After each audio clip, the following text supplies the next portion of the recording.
ખાસ કરીને સ્વર અને વ્યંજન નાના ધોરણમાં શીખવા જોઈએ. કેમ કે આપણે શબ્દો વાંચતા અને લખતા શીખીએ છીએ ને, ખાસ કરીને આપણે શબ્દોમાં બહુ વાંચવામાં ભૂલ કરી. ટ ને ત, બરાબર ને, ટ ને ડ. તો ઈ શબ્દોના નિરાકરણ માટે આપણે ખાસ આજે સ્વર અને વ્યંજનની ખાલી માહિતી મેળવવાની છે. નાનામાં નાનો ઘટક તે અવાજ એટલે કે સ્વર કહેવાય. અને ભાષાના આવા ધ્વનિઓને આપણે સ્વર કે વ્યંજન તરીકે ઓળખીએ છીએ. તો સ્વર એટલે શું?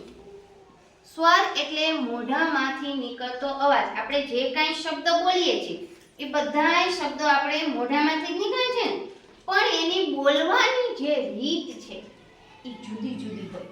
જે શબ્દો આપણે બોલીએ ને મૂળાક્ષર, એ બોલવાની રીત કેવી હોય? જુદી જુદી હોય. તો સ્વર એટલે મોંમાંથી નીકળતો અવાજ. મોઢાને અવરોધાયા વગરના જે શબ્દો બહાર આવે એને સ્વર કહેવાય. આપણી જીભ છે ને એ દાંતને કે ટેરવાને એડા વગરના શબ્દો બહાર નીકળે એટલે એને સ્વર. તો આવા સ્વર ક્યાં ક્યાં છે?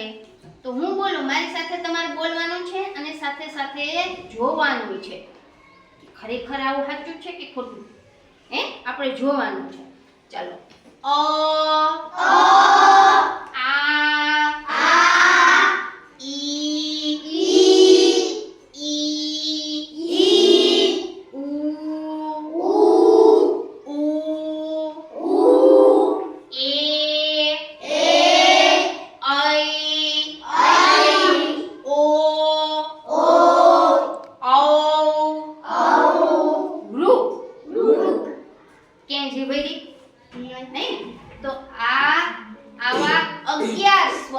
સ્વર કેટલા છે?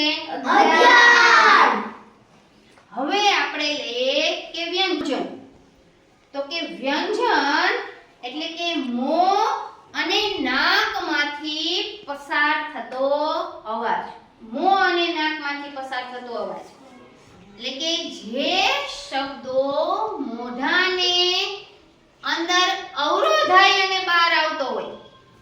એટલે જીભને કે તાળવાને ક્યાંક શબ્દો અટતો હોય, અથડાતો હોય, એટલે મોઢામાંથી અવરોધાય જે શબ્દો બહાર આવે, બરાબર, એને વ્યંજન કહેવાય. શું કહેવાય? વ્યંજન. તો આવા વ્યંજન ક્યાં ક્યાં છે? તો કે સ્વરને બાદ કરીને બધા વ્યંજન છે. ક્યાં ક્યાં? તો કે ક બોલવાનું મારે હાલ જેટલા આપણને આવડે એટલા. ક, ખ, ગ, ઘ, ચ, છ, જ, ઝ, ટ, ઠ, ડ, ઢ,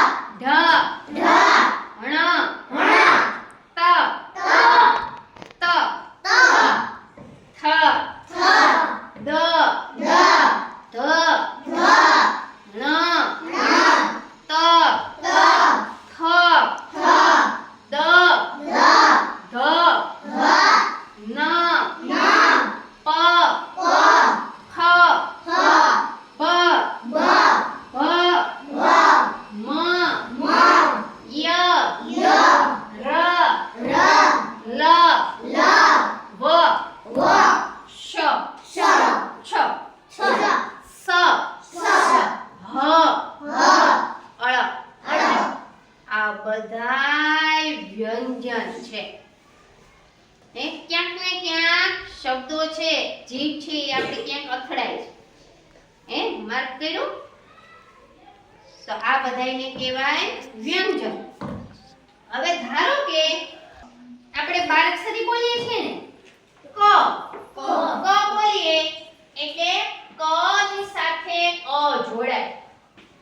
ક બોલો ને એટલે અ બહાર આવે. બોલો જોઈએ. ક અ સંભળાય છે? હારે ક અને અ જોડાય એટલે ક બને. તો વ્યંજન સાથે સ્વર છે એ બધાય જોડાય છે અને આ રીતે જોડાય અને એક શબ્દ બને. બરાબર? કા અને કા બોલો એટલે ક અને આ જોડાય ત્યારે કા થાય. કા અને આ જોડાય એટલે કા થાય. બોલો જોઈએ કા કોને આ બે શબ્દો આવ્યા ને એ બે મૂળાક્ષર જોડાણા. તો સ્વર અને વ્યંજન આ રીતે જ્યારે જોડાય ને ત્યારે શું બને? શબ્દ બને. કી તો ક અને ઈ જોડાય એટલે કી બને. બરાબર? ક અને ઉ જોડાય એટલે કુ બને.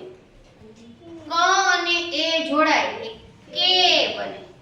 આપણે ક કા કી કી કુ કુ કે કઈ કો કૌ કમ કહ આપણે બારાક્ષરીની લાઈન બોલીએ છીએ ને એના શબ્દો આપણે બોલીએ છીએ. તો બારાક્ષરી કઈ રીતે બને?